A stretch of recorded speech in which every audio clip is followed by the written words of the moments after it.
Bonjour à toutes et à tous, monsieur le directeur régional de l'ARS, madame la présidente de la Fondation hospitalière pour la recherche sur la précarité et l'exclusion totale, mesdames et messieurs, chers collègues, chers professeurs. C'est avec un grand plaisir que je vous souhaite la bienvenue à Nîmes Université pour ce colloque autour des notions de précarité, d'aléas climatiques avec une vision d'essayer d'apporter quelques réponses à ces défis. Alors ce colloque, je ne vais pas être très long, a un sens particulier pour notre établissement, pour ceux qui ne le connaissent pas, puisque dans l'identité scientifique de l'établissement de Nîmes Université, ce sont les risques et la gestion des risques et des vulnérabilités. Je parle vraiment des vulnérabilités. Et bien évidemment, ces thématiques couvrent les personnes les plus vulnérables en situation de précarité, et les risques dont je parle sont surtout les risques climatiques ou les risques environnementaux.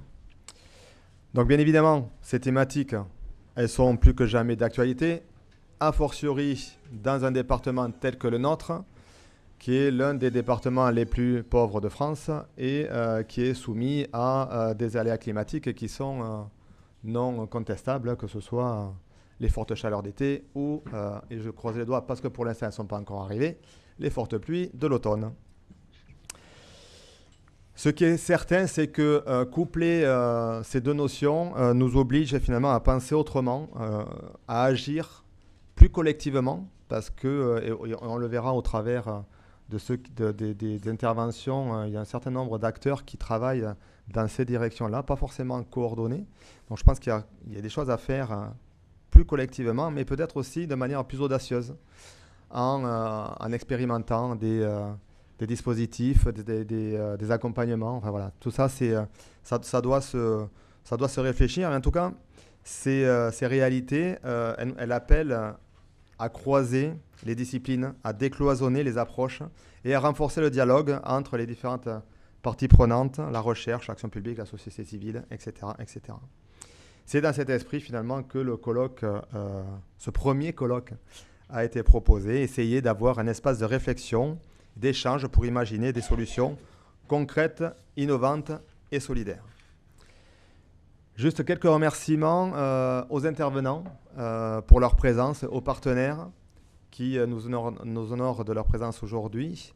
Je me permets un petit remerciement à la Fondation hospitalière pour la recherche sur la précarité et l'exclusion totale au travers de sa présidente, de sa vice-présidente et son directeur, puisque, et vous le verrez tout à l'heure, ils nous ont confié une étude dont vous aurez les premiers résultats. En tout cas, vraiment un grand merci pour la confiance que vous nous avez accordée.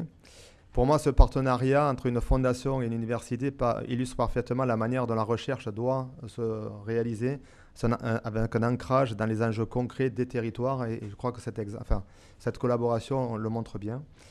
Je voulais juste également remercier toutes celles et ceux qui ont contribué à l'organisation, au premier chef Kim, les services logistiques et audiovisuels. Alors juste vous dire que l'ensemble est filmé et qu'il y a des prises de vue, donc voilà, que vous ne soyez pas surpris.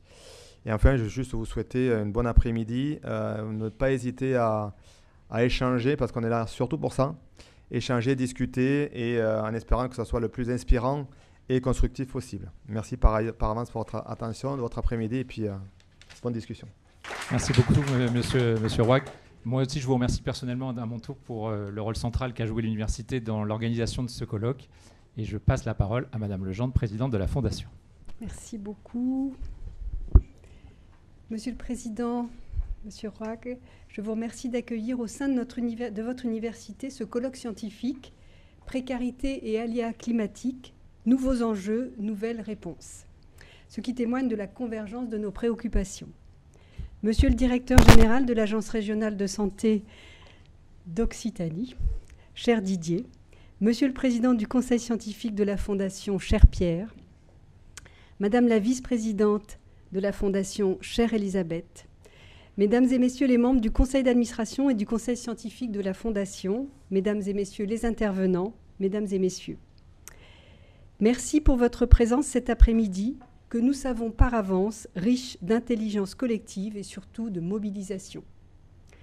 Au nom des administrateurs et des membres du conseil scientifique de la Fondation, je suis heureuse de rassembler ici, dans une même salle, la puissance publique, acteurs de l'État et des collectivités territoriales, les acteurs de la santé et parties prenantes socio-économiques, les associations, les chercheurs, tous engagés dans la lutte contre la précarité et tous confrontés aux nouveaux défis que posent les aléas climatiques. C'est à l'invitation de l'Agence régionale de santé d'Occitanie et avec son soutien que notre fondation a fait du croisement des thématiques précarité, aléas climatiques et bien évidemment santé un axe prioritaire de sa politique, comme l'a fait elle-même l'ARS dans le cadre de son projet régional de santé 2023-2028. Notre fondation coordonne ainsi depuis 2023 et sur au moins la durée de ce dernier le programme de recherche précarité et ou aléas climatiques.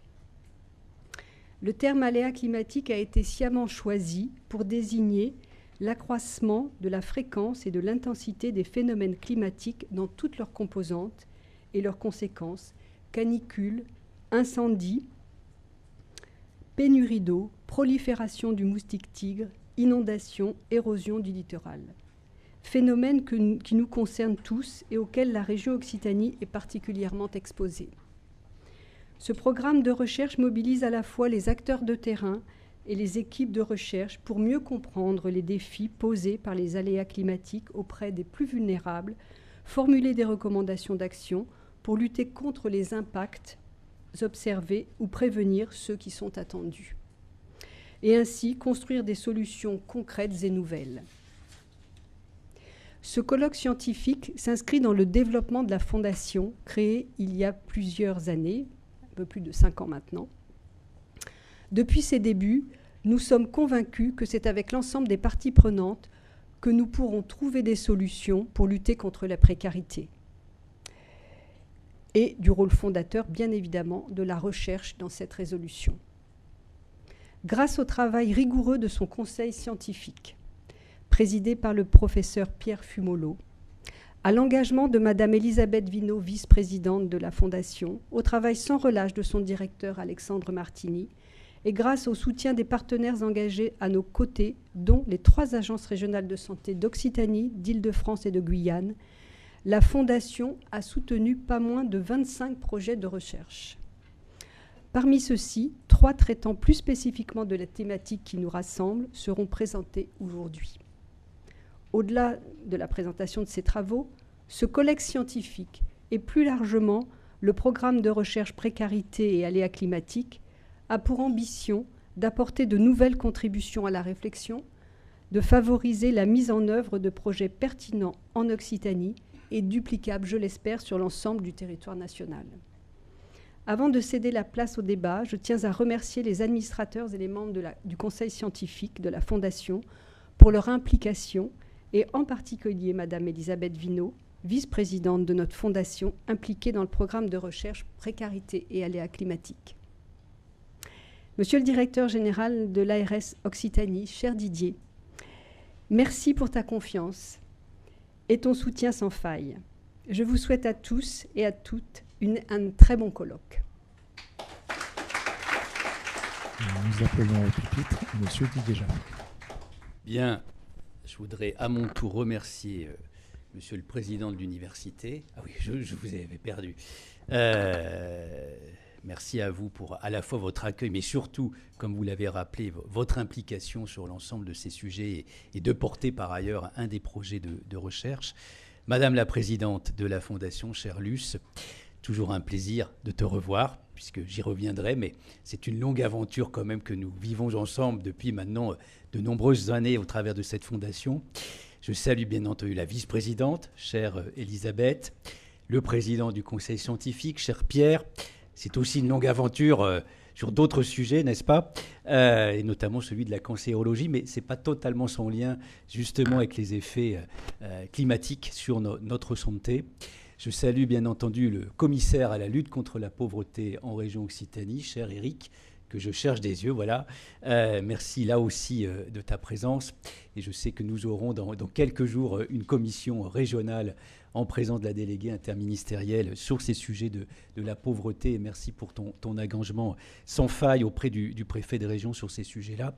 Et puis je vous salue bien entendu toutes et tous qui êtes des acteurs à la fois de la santé environnementale, de la lutte contre la pauvreté et finalement de faire en sorte que tout le monde ait accès à la santé en quelque endroit que ce soit dans notre région.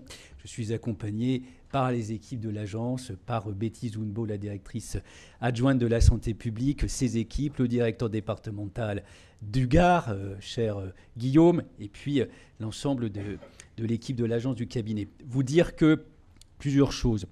D'une part, vous l'aurez compris à travers les propos de Luce Legendre, c'est que l'aventure de cette fondation hospitalière pour la recherche sur la précarité et l'exclusion sociale, elle ne date pas d'hier, puisque quand Luce Legendre a été nommée, on peut le dire, directrice du CAGE de Nanterre, une des premières missions a été de faire naître cette fondation dont on avait un peu de mal à faire accoucher, il faut bien le dire, fondation d'utilité publique.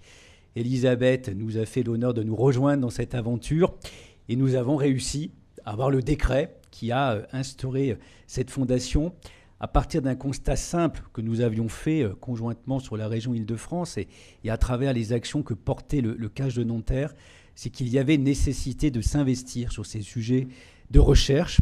Bien entendu, ça ne veut pas dire qu'il ne fallait pas continuer à lutter contre la pauvreté et accompagner l'ensemble des populations, mais il nous semblait que c'était des sujets tellement importants qu'il fallait qu'on s'implique aux côtés, bien entendu, et avec l'ensemble des autres acteurs sur cet aspect recherche, vivre, etc., sur la recherche de la précarité.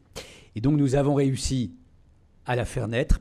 Et je dois dire que c'est avec beaucoup d'émotion qu'en 2025, c'est-à-dire maintenant plus de 6 ans plus tard, pratiquement une dizaine d'années, de voir à quel point nous avons réussi. Et vous avez réussi, et je salue son directeur, cher Alexandre, parce que tu nous as rejoints après dans cette aventure. Je salue bien entendu l'ensemble des membres du conseil d'administration, du conseil scientifique de la Fondation, qui font qu'aujourd'hui, la Fondation a pignon sur rue, si j'ose dire, et que si nous organisons ce colloque ici en Occitanie cet après-midi, à la suite d'un colloque qui avait eu lieu l'année dernière au Conseil économique et social en présence de la ministre des Solidarités, Aurore Berger, c'est pas pour rien. C'est que vous avez su faire naître auprès de l'ensemble des partenaires, qu'ils soient publics, parapublics, privés, la nécessité de s'investir sur ces sujets, la nécessité, Monsieur le Président de l'Université, d'emmener nos étudiants également, et je pense que ce sont d'excellents, moi qui suis quand même à la base un universitaire et un docteur, alors certes en économie de la santé, ça peut paraître loin de nos sujets, mais pas totalement quand même, je ne peux que me réjouir que nous entraînions l'ensemble de nos étudiants sur ces sujets-là, et nous sommes face à plusieurs défis. Et vous l'avez rappelé, Monsieur le Président de l'Université, Madame la Présidente de la Fondation, il y a le défi de la pauvreté, tout simplement, auquel nous devons continuer de lutter. Et vous êtes dans une région, nous sommes dans une région où nous avons les départements qui figurent parmi les plus pauvres de France, y compris bien entendu ici dans le Gard, avec des taux de pauvreté qui sont extrêmement importants. Éric le dirait bien mieux que moi. Et d'où devons, les pouvoirs publics, au sens large du terme, l'État, vraiment s'engager, parce que ce sont des publics vulnérables qui n'ont pas accès à la santé comme ils devraient l'avoir, comme tout un chacun. Et si nous ne nous engageons pas, nous, on sait pertinemment qu'ils resteront sur le bord de la route. Or, nous devons tout faire pour que ces populations, quelle que soit leur origine, quel que soit leur lieu de vie, quelle que soit leur situation socio-économique, aient accès à la santé partout où ils sont en région Occitanie. Nous sommes aujourd'hui, c'était à dit, dans le Gard, mais la pauvreté, elle est partout, y compris dans les départements très ruraux. Je pense souvent à l'exemple de la Lozère, qui n'est pas si loin d'ici, mais aussi le Lot, etc. Ce n'est pas que dans les grandes métropoles où nous sommes aussi cet après-midi, c'est aussi dans les campagnes, c'est aussi dans les montagnes. Bien entendu, c'est des visages différents, mais nous devons y lutter. Et le deuxième défi, c'est le réchauffement climatique. Et quoi de plus normal que la Fondation s'engage sur ces sujets-là en Occitanie. Nous sommes la première région, vous le savez, touchée par les effets du réchauffement climatique. Il se manifeste par plusieurs effets. Le président a rappelé les épisodes Sévenol.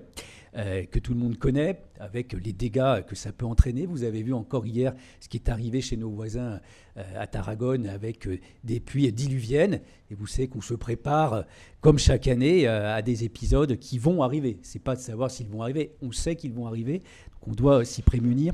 C'est bien entendu les incendies. C'est lié au réchauffement climatique. On a eu à gérer le plus grand gigantesque feu cet été dans l'Aude, à côté, avec tous les effets que ça entraîne. Et soit des effets dramatiques pour des personnes qui sont déjà en vulnérabilité, mais on peut mettre dans des situations de pauvreté des populations. Je pense que c'est ça aussi qu'il faut qu'on sache anticiper.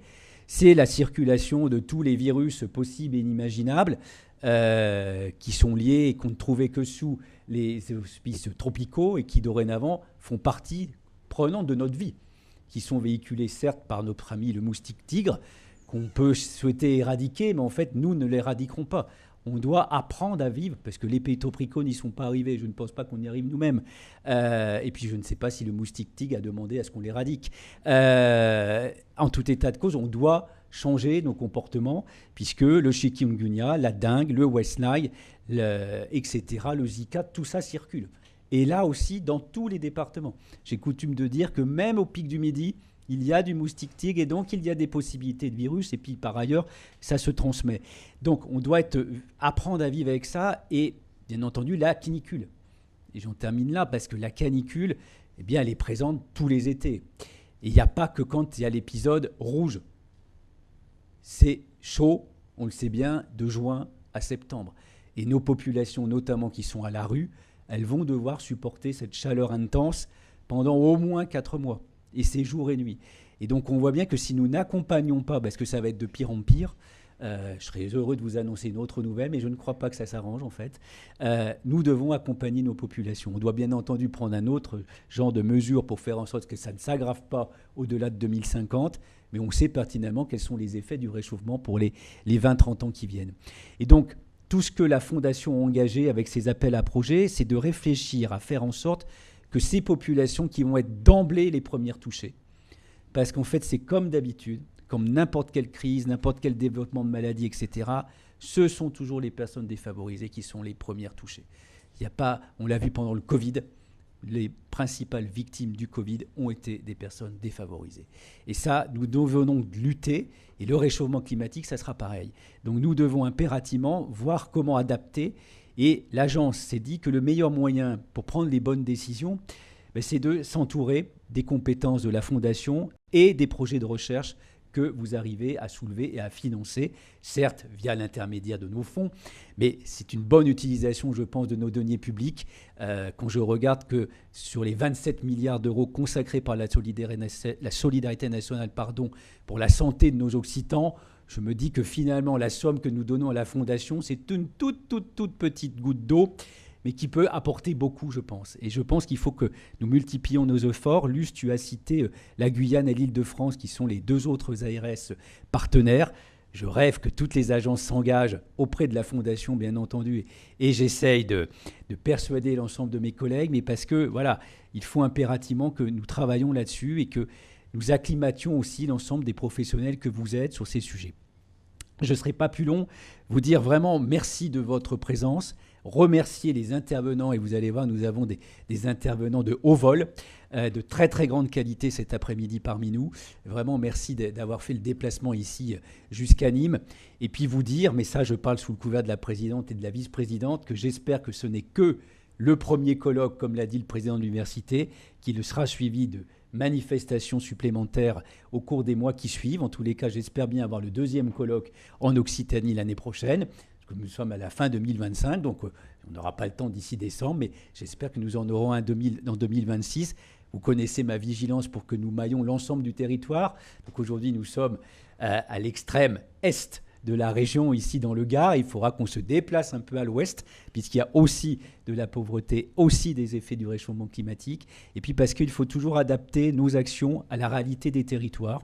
Les actions que nous mènerons ici dans le Gard seront différentes que celles que nous menons dans le Gers, ou encore différentes de celles qu'on mène dans les Pyrénées-Orientales sur le plateau de la Cerdagne, parce que les habitudes de vie sont différentes, les habitants sont différents, les effets sont différents, et pour autant, on doit lutter là-dessus. Donc vraiment, bravo, merci d'avoir répondu présent, et je m'excuse d'emblée parce que je sais qu'en même temps, mais ça c'est les joies des aléas des ARS, nous avons organisé la CRSA le même jour à la même heure, mais à Toulouse, et que comme Toulouse-Nîmes, il faut au moins 3 heures de route, bien sûr, un grand nombre n'ont pas pu nous rejoindre cet après-midi, mais ils sont particulièrement attentifs et ils m'ont tous dit qu'ils viendront au deuxième colloque que vous organiserez prochainement. Merci à vous.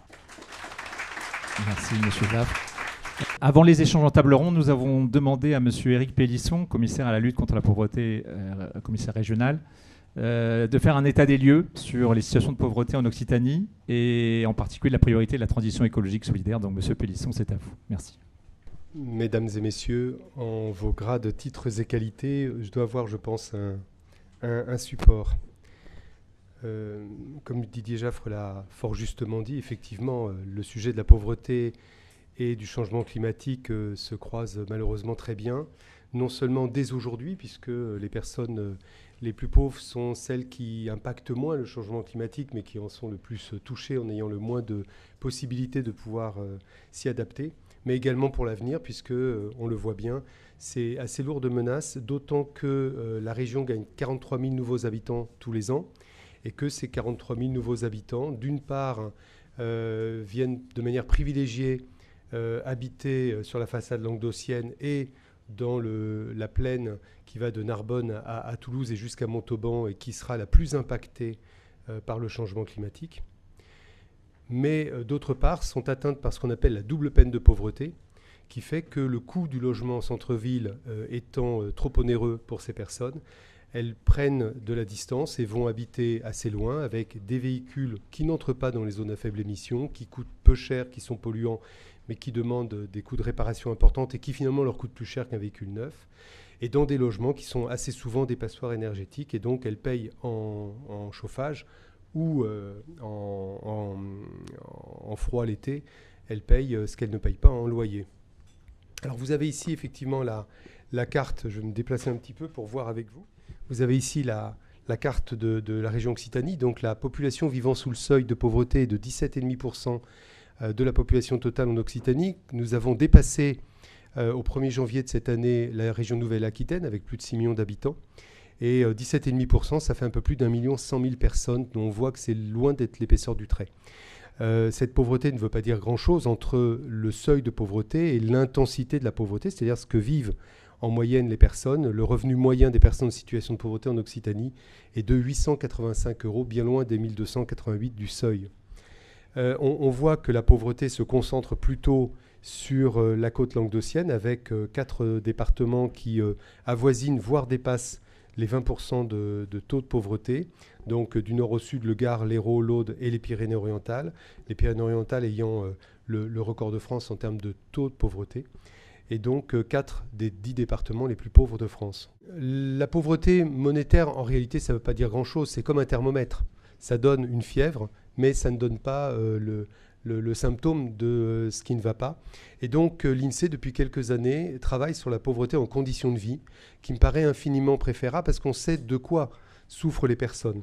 Alors j'ai pris quelques-uns des indicateurs, il y en a 14.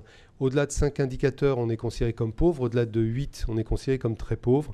Et donc parmi les indicateurs, vous les voyez ici, par exemple pouvoir chauffer son logement, faire face à des dépenses imprévues. Les dépenses imprévues, c'est 1 000 €, c'est une panne de voiture.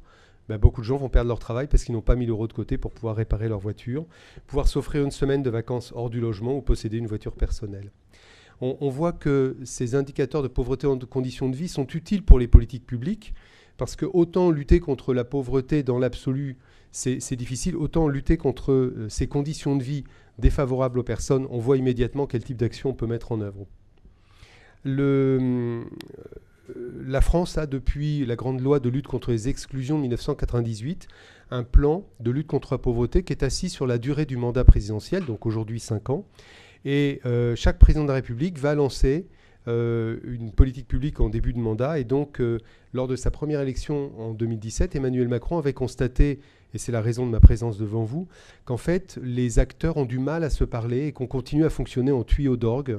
Et donc, il a créé au niveau parisien une délégation interministérielle chargée d'animer l'interministérialité. Et auprès de chaque préfet de région, un commissaire à la lutte contre la pauvreté chargé d'assurer cette transversalité pour sortir de ces logiques en tuyau d'orgue. Et donc, lors de sa deuxième élection en 2022, il a souhaité dénommer cette politique publique non pas lutte contre la pauvreté, mais pacte des solidarités, parce qu'on le sait aujourd'hui, la pauvreté, elle est stigmatisée. Elle donne lieu à des considérations assez largement répandues, et pas seulement dans la population, que les pauvres seraient peut-être des tricheurs, des profiteurs, des feignants, etc. Ce qui, évidemment, on le sait bien, n'est pas vrai, puisque personne ne souhaite vivre avec 605 € par mois.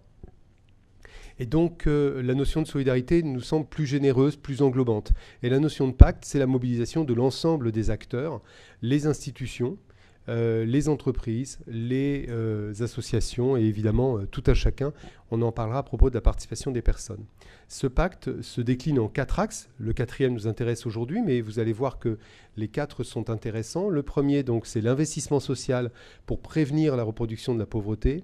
On sait qu'en France, il faudrait en théorie 6 générations pour sortir de la pauvreté. 6 générations, ça veut dire jamais.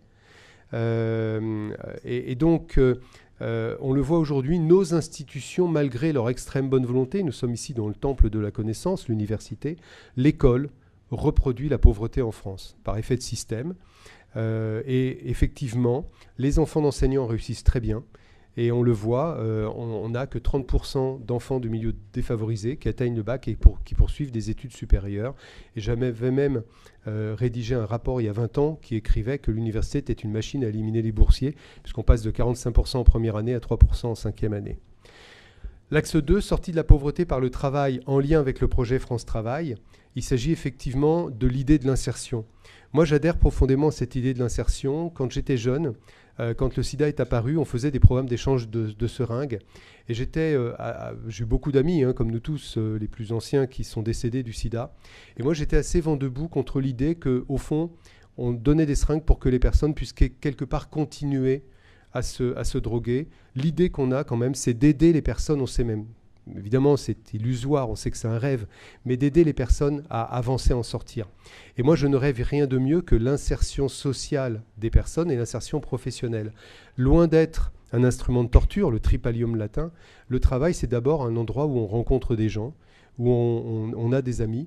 Et il faut savoir que plus de 40% des allocataires du RSA vivent seuls et dépriment. Il y a un lien, évidemment, avec la santé mentale dans l'isolement des personnes. On pourrait le transposer aussi évidemment pour nos SDF. Combien d'entre nous tournent le regard quand un SDF s'adresse à lui? Et je pense en effet qu'on existe d'abord dans le regard d'autrui. Donc l'insertion sociale et l'insertion professionnelle me paraissent effectivement très importants, même si, ne soyons pas naïfs, ça ne garantit pas de la sortie de la pauvreté. Vous avez tous vu des gens qui travaillent mais qui dorment dans leur voiture. L'axe 3, lutte contre la grande pauvreté par l'accès aux droits et l'aller vers. Alors, l'accès aux droits, nous le savons depuis un certain nombre d'études, notamment de la Cour des comptes, un certain nombre de personnes renoncent à leurs droits. Alors, au départ, ils n'y renoncent pas de gaieté de cœur, mais peut-être ont-ils été mal reçus. ATD Quart Monde parle de maltraitance institutionnelle. Peut-être ont-ils été mal informés. Peut-être y a-t-il effectivement aussi un certain nombre de personnes pour lesquelles l'accès au numérique est une barrière infranchissable.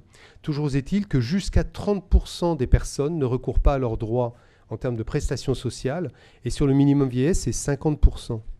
C'est donc effrayant, et nous avons lancé en France 39 expérimentations, dont 5 en Occitanie, autour des territoires zéro non-recours. L'idée étant, d'une part, évidemment, d'échanger des fichiers nominatifs entre administrations pour permettre de pouvoir ouvrir des droits aux personnes.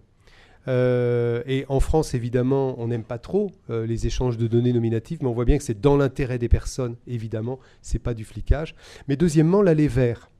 Et un certain nombre d'associations ont cette légitimité, à la différence, hélas, j'ai beau être un serviteur du service public, je reconnais que nos services publics ont assez souvent des progrès à faire dans l'accueil des personnes.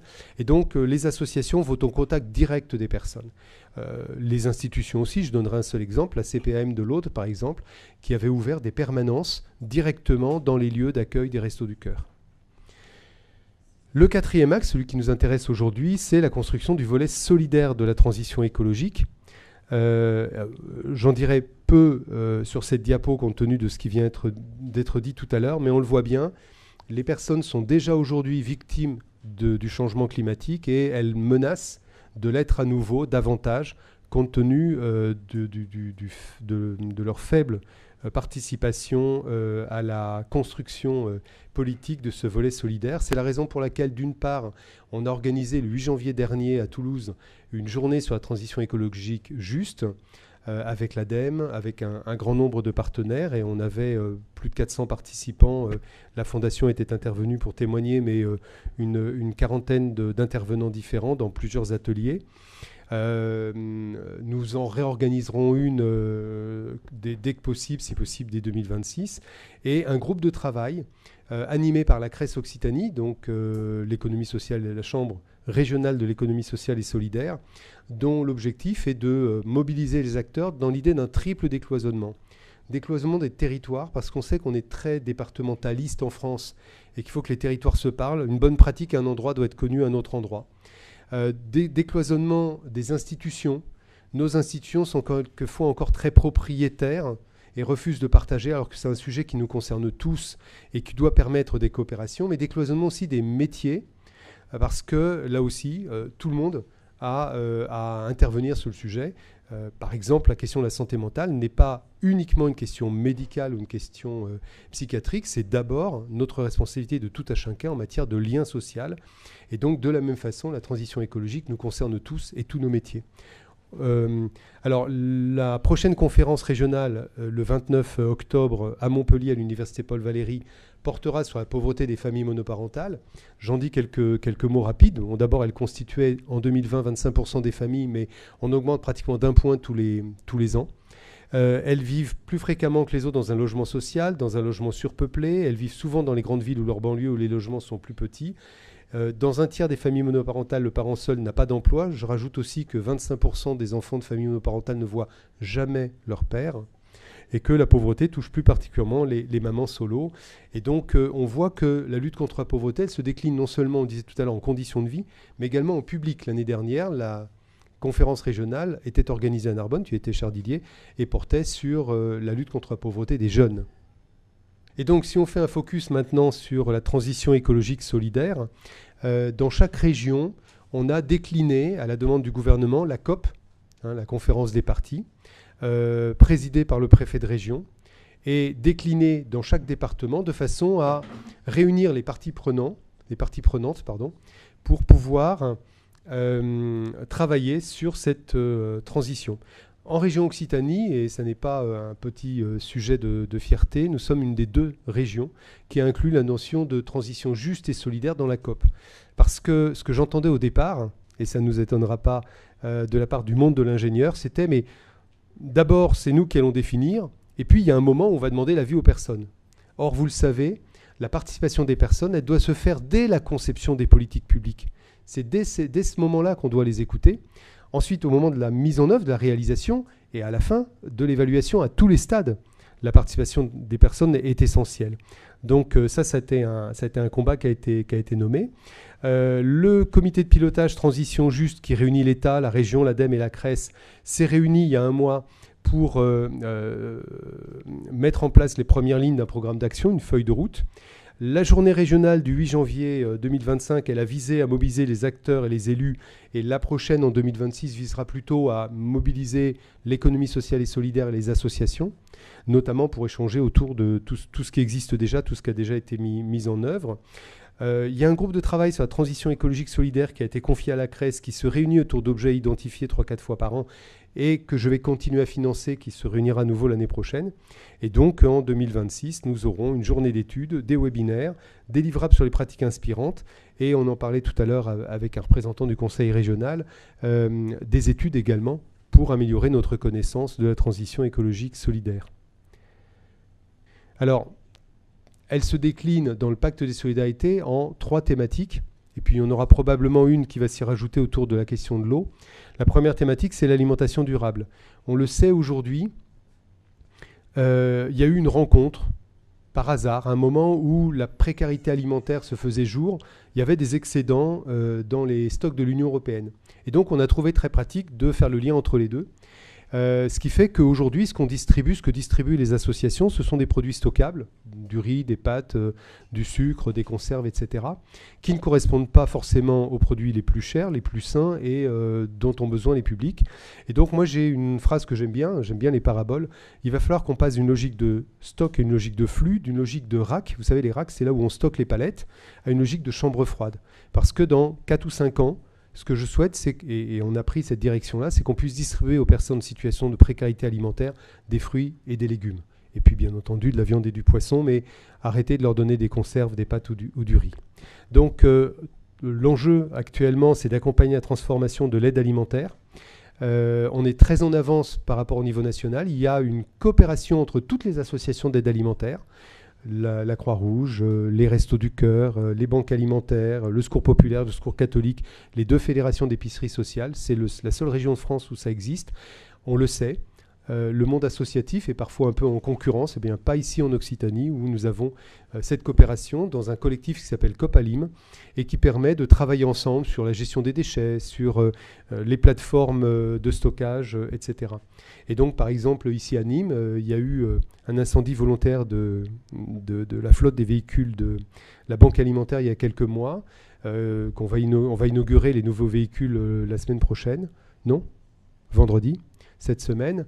Eh bien, pendant que la Banque alimentaire n'avait plus les véhicules, les autres associations lui ont prêté les leurs pour que la collecte et la distribution ne s'arrêtent pas.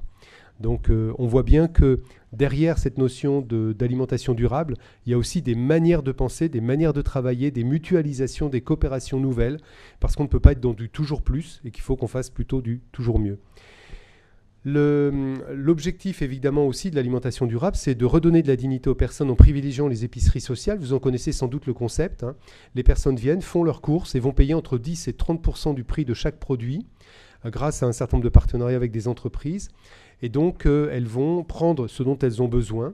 Il y a aussi un accompagnement social. Hein, évidemment, la loi Egalim demande à ce qu'il y ait un accompagnement social des personnes, mais on n'est pas dans la distribution. Donc, je trouve que ce modèle est beaucoup plus digne pour les personnes. Enfin, l'importance pour moi également, c'est d'imbriquer différents aspects de l'alimentation dans une approche globale.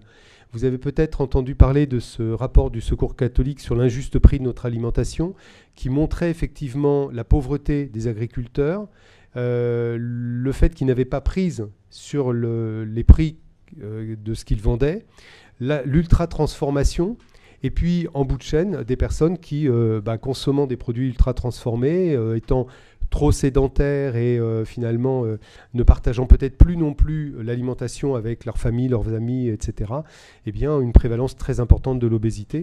Et donc, cette approche globale, elle doit partir effectivement de la fourche jusqu'à la fourchette avec la constitution des prix. On a un travail qui est en train d'être réalisé par l'INRAE pour savoir comment se constituent les prix et quel est le panier de la ménagère. L'INSEE a publié d'ailleurs, sur la base des données Kantar qui viennent de la grande distribution, une étude très intéressante la semaine dernière. L'équilibre alimentaire, la cuisine, le repas partagé, l'éducation alimentaire. Donc deuxième thématique, la précarité énergétique.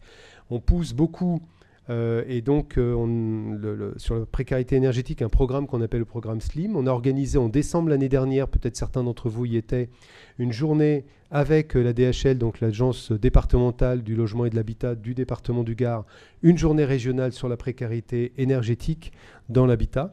Et donc, vous le voyez, en France, 6 millions de ménages sont confrontés à la précarité énergétique en raison de logements mal isolés. L'hiver, bien sûr, mais l'été. Hein, on ne meurt pas de froid en France, en revanche, on peut mourir de chaud. Le programme SLIM lui-même, qui veut dire service local de la maîtrise de l'énergie, lancé en 2013, aide à repérer les ménages en difficulté, fait un diagnostic et propose des solutions adaptées. Les collectivités, donc avec le soutien de partenaires, vont détecter ces ménages, réaliser des diagnostics techniques et orienter les personnes. Le dispositif est financé par le programme C2E, donc les certificats d'économie d'énergie, et le gouvernement a proposé à l'Union européenne la poursuite, puisque c'est un programme qui doit être renouvelé au 1er janvier 2027, je crois, ou 2028. Ce programme donc, centralise les actions locales pour mieux coordonner les efforts et réduire les inégalités énergétiques. Et donc le programme continue à contribuer à l'amélioration du confort. Dans le cadre des subventions de l'État aux conseils départementaux, hein, nous avons chaque année des conventions avec chaque département, la moitié des départements d'Occitanie se sont engagés dans ce dispositif avec un cofinancement à 75% par l'État, d'une part les certificats d'économie d'énergie et une subvention additionnelle de l'État. La mobilité solidaire, l'une des difficultés, c'est évidemment l'accès des personnes à la mobilité. Alors, en milieu urbain, les horaires de travail ne correspondent pas forcément au transport en commun, mais en milieu rural, 85% des Occitans dépendent de la voiture. Donc, nous finançons, l'État cofinance avec les collectivités des plateformes de mobilité solidaire qui vont permettre de faire un diagnostic, savoir quelle est la difficulté de la personne, quels sont ses besoins. Et donc, on a des personnes qui, effectivement, ont des voitures en panne, anciennes, en difficulté. Deuxièmement, des personnes qui ne savent pas lire des horaires de bus ou des plans de métro, par exemple. Vous me direz, ça m'est arrivé à moi aussi d'attendre un train qui n'est jamais venu parce que je n'avais pas bien regardé.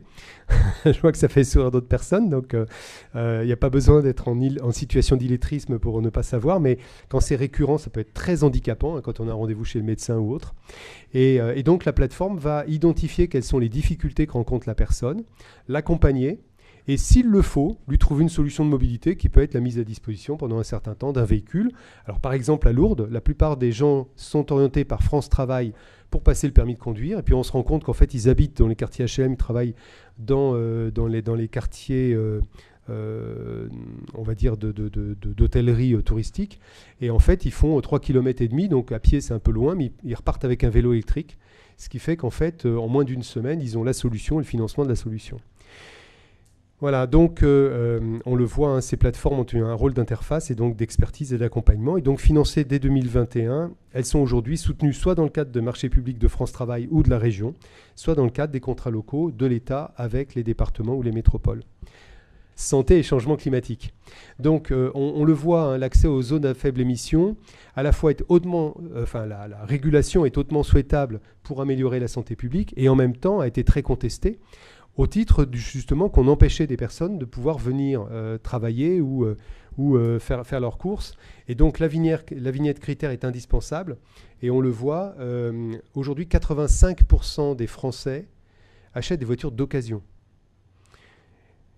Et donc la double peine de pauvreté, elle montre bien cet éloignement des centres-villes des personnes en situation de pauvreté. On disait avec des véhicules plus anciens, plus polluants, des restrictions dans l'accès à la ville, et puis parce qu'on demande en gros 3 fois le revenu du loyer, des loyers donc plus éloignés, moins chers, mais du coup avec de la précarité énergétique. Et donc on a pu estimer que le surcoût de la précarité, de la double peine de pauvreté, pouvait équivaloir pour un ménage à 700 € par mois. Donc vous imaginez combien ça peut être privatif. Les travaux croisés de Météo France et de l'INSEE montrent que les populations pauvres se concentrent de plus en plus dans les zones qui vont subir le plus fortement le changement climatique, je disais tout à l'heure. Et le projet du CREAI-ORS Occitanie et du CERPOP, donc l'INSERM et l'Université Toulouse 3, vise à développer un indicateur global de vulnérabilité qui permettra de classer les territoires en fonction de leur vulnérabilité au changement climatique. Et ben voilà. Merci. Merci Monsieur Pélisson pour ces éclairages. Avant d'appeler les participants de la première table ronde sur les personnes âgées précaires, premières victimes des fortes chaleurs, nous vous proposons de partager avec vous quelques paroles de terrain sur nos sujets. Je m'appelle Madame Blo, Marinette. Ben voilà, moi j'ai 84 ans et donc je suis à Nîmes parce qu'à la retraite, je me suis retrouvée seule et j'ai décidé de me payer la retraite au soleil. On disait ça. Mais évidemment, il faut des arbres, parce que quand même, on cherche l'ombre aussi. Mais comme on ne peut pas sortir quand c'est la canicule, bon, ben on le sait, c'est 2 mois enfermés. On ne peut rien prévoir. Non, c'est long. Ça nous change notre vie, la canicule. Non, on ne peut pas s'habituer. Il y a le thermomètre qui dépasse notre entendement. On ne peut pas aller au-delà, toujours. Ça agit sur la santé. aussi. Et on a moins faim. Et comment font les gens qui sont obligés? C'est ça surtout, je pense. Il y en a qui sont obligés de sortir. Les gens qui vivent dehors aussi. Oui. Et là, je pense à eux quand même. Parce que moi, j'ai des solutions. Quand il fait très chaud, je me mets à l'ombre déjà, c'est ce qui est logique. Autrement, je me mets dans les sous-sols, comme sinon à l'esplanade ici, à l'esplanade, dans le parking, le souterrain. Oui. Il y a des associations, il y a comme vous, là, la Croix-Rouge, il y a d'autres associations qui passent aussi. Ouais. On va s'acheter une bouteille d'eau. Des fois le soir, on m'amène 2-3 bouteilles d'eau. C'est pas facile quand on est dehors. On essaie de se mettre à l'ombre, de se rapprocher d'un point d'eau. Ici à Nîmes, on a l'avantage d'avoir beaucoup de fontaines qui fonctionnent l'été, donc ça rafraîchit quand même un peu. Et puis, boire beaucoup d'eau, quoi. C'est ça. Il faut faire plus attention quand il fait chaud, quand il fait très chaud. Encore plus que quand il fait froid. Quand il fait froid, on a l'habitude. On sait à quoi s'en tenir. On se couvre, on n'a plus froid. Mais en été, une fois qu'on a enlevé nos vêtements, on ne peut pas aller plus loin. Et faire attention à notre santé, de pas s'exposer trop au soleil. C'est sûr, on est dans la rue. C'est pas facile parce que on peut être au soleil ou pas. On essaie de choisir des endroits où ils sont frais.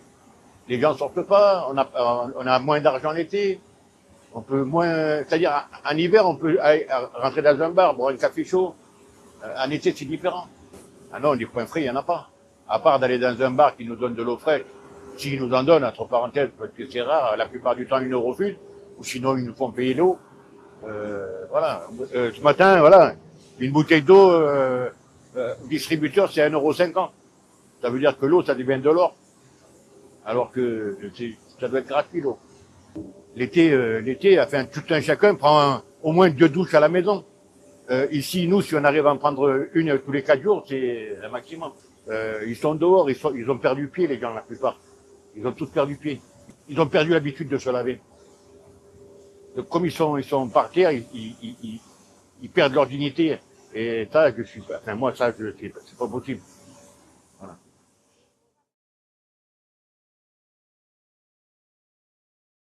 Comment ils font pour vivre dans le Nord? Parce que j'ai pas du tout envie d'y retourner. Retourner dans le Nord, hein, disait Marinette, n'a pas du tout envie de retourner dans le Nord et de continuer la retraite au soleil. J'appelle à la tribune les participants de la table ronde, dont son animateur, Jean-Marc Blanc. Bonjour. Lorsqu'on voit les premières indications des épisodes caniculaires qu'il y a eu cet été, reviennent systématiquement l'idée que ce sont surtout les personnes âgées qui en ont été victimes. D'où cette première table ronde, les personnes âgées précaires, premières victimes des fortes chaleurs. Pour commencer, docteur Le Désert, vous êtes médecin de santé publique au CREA-ORS. Donc déjà, est-ce que vous pouvez nous présenter un petit peu la structure? Alors, le CREA-ORS est une structure associative qui s'inscrit dans le réseau des CREAI et des ORS qui... Pardon. Il y a un problème? Oui. Oui, il faut être près du micro, pardon. Donc, je disais que le CREA-ORS est une structure associative qui s'inscrit dans un réseau national de structures, les CREAI d'un côté, les ORS de l'autre, qui sont présents dans toutes les régions de France. Et c'est des structures qui viennent en appui aux décideurs et aux acteurs dans le champ d'une part de la santé et de ses déterminants, c'est l'Observatoire régional de la santé, et d'autre part dans celui de l'accompagnement des populations en situation de précarité, hein, que ce soit des personnes âgées, des personnes en situation de handicap ou des personnes en situation de précarité sociale. Justement, quand on parle de personnes fragiles, personnes vulnérables, pour vous, ça recoupe quoi en réalité sur ces populations? En fait, les personnes vulnérables, c'est grosso modo, c'est toutes les personnes qui subissent un aléa qui est lié à la santé, à la situation économique, à une situation sociale qui fait qu'ils n'ont pas la totalité des capacités pour faire face à l'ensemble des problématiques qu'ils rencontrent dans la vie courante. Donc effectivement, pour se déplacer, au niveau du logement, au niveau de l'accès à l'emploi, au niveau d'un certain nombre de l'accès à la santé, tous ces éléments-là. Il y a plein de situations de vulnérabilité, parce que du fait d'un accident de la vie ou autre, qui vous gênent dans ces parcours-là. Hein, et ce qui est important de noter, c'est que ces situations peuvent se cumuler les unes aux autres. Dans le contexte de la canicule, comment ces particularités sont influencées ? Alors, les vagues de chaleur, ce qu'on peut montrer, ce qui est connu maintenant sur l'effet des vagues de chaleur, c'est qu'elles impactent plus particulièrement certaines personnes.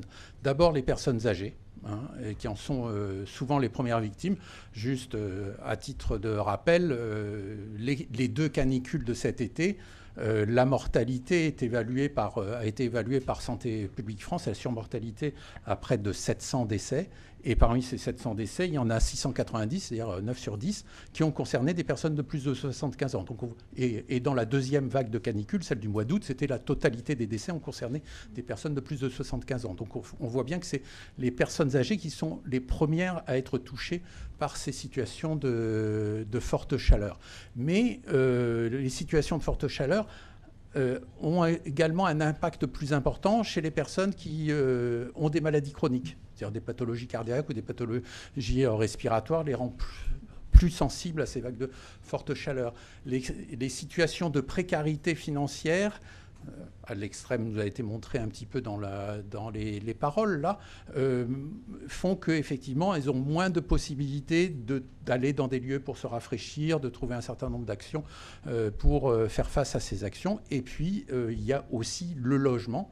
Alors vous me direz que précarité financière va souvent avec logement dégradé, hein, c'est des choses qui vont se surajouter. Mais quand vous ajoutez chez une personne âgée une problématique de maladie chronique qui se surajoute, plus l'isolement social qui touche un nombre non négligeable de personnes âgées, plus des problèmes de logement, on arrive effectivement à, entre guillemets, un cocktail qui peut avoir des conséquences assez néfastes. Merci. Aujourd'hui, avec l'aide de la Fondation hospitalière, vous travaillez sur l'élaboration d'un outil croisé qui est presque prédictif au service des politiques publiques, qui pourra mettre en lumière les disparités territoriales. Est-ce que vous pourriez nous en dire plus, en particulier sur les critères de vulnérabilité qui servent à élaborer l'outil ? Oui, effectivement, ça correspond au projet qu'a cité Éric Pélisson à la fin de son intervention, qui est mené principalement par mes collègues Patrice Poinat et Alexandre Mitoff du CREAI-ORS. En fait, l'idée de mes collègues dans ce projet, c'était de combiner à un niveau géographique fin des indicateurs différents pour illustrer effectivement ces différents facteurs de vulnérabilité en se concentrant sur la population âgée. Donc, ils ont sélectionné en fait 3 grands axes, hein, des indicateurs pour qualifier les situations de défavorisation, de précarité, de défavorisation sociale. Ils ont utilisé un indicateur qui est relativement connu maintenant, qui est l'indice européen de défavorisation. C'est un indice qui combine une dizaine de variables et qui permet de classer les territoires des 20% les plus défavorisés aux 20% les plus favorisés. Il y a 5 classes qui se succèdent comme ça. Et c'est des indicateurs qui sont disponibles à un niveau géographique fin, c'est-à-dire ce qu'on appelle l'IRIS. À titre d'exemple, ici, dans la ville de Nîmes, qui est une ville de 150 habitants, il y a 150 000, oui. 150 000, oui. J'ai oublié le 1000 dans les... 150, c'est oui, un 150. quartier. Il faut faire vite, donc j'ai sauté le 1000. 150 000 habitants, surtout que les iris, à la base, il faut que ça fasse plus de 2000 habitants. Donc, il y en a 63, hein, pour vous montrer la finesse un petit peu de ces indicateurs. Donc, ils avaient cette première brique en termes de défavorisation sociale. Une deuxième brique, c'était essayer de qualifier la population âgée. C'est également disponible au niveau des iris, et donc c'est la part des hommes, la part des femmes de 65 à 74 ans ou de 75 ans et plus, la part des personnes âgées vivant seules, parce que la question de l'isolement des personnes âgées est un point important, et la part de retraités. Donc ça permet de qualifier aussi une partie senioralité de l'indicateur. Et la troisième dimension, c'est les effets du réchauffement climatique. Et là, ils sont partis des données des relevés météorologiques pour aller, qui permettent de dénombrer le nombre de jours, le nombre de nuits de forte chaleur et construire un indicateur comme cela. En combinant ces trois éléments, alors je vous passe les détails sur la partie statistique, hein, bien entendu, mais ça permet de construire un score qui combine ces trois éléments et permet de catégoriser des territoires. Hein, et à ce niveau géographique relativement fin, hein, donc au niveau de l'iris, donc il y a à peu près 5000 iris sur l'ensemble de l'Occitanie, et ça permet d'avoir un score global. Celui-ci peut être divisé ensuite en de très vulnérables, à la très forte vulnérabilité aux vagues de chaleur, à très faible vulnérabilité aux vagues de chaleur. Et l'étape d'après, pour valider ce travail-là, c'est de regarder effectivement comment les choses avaient évolué en Occitanie entre 2011 et 2017. C'était les années qui étaient disponibles pour faire ce travail. Et ce qui est important de noter, c'est qu'on voit une forte dégradation effectivement de la situation en Occitanie quand on combine ces trois éléments-là, hein, donc précarité, défavorisation sociale, senioralité, donc les personnes âgées, l'importance, etc. Et puis les facteurs de forte chaleur au niveau météorologique. Ainsi, vous avez des territoires qui sont les moins à risque de vulnérabilité. Ils représentaient 18% des iris en 2011.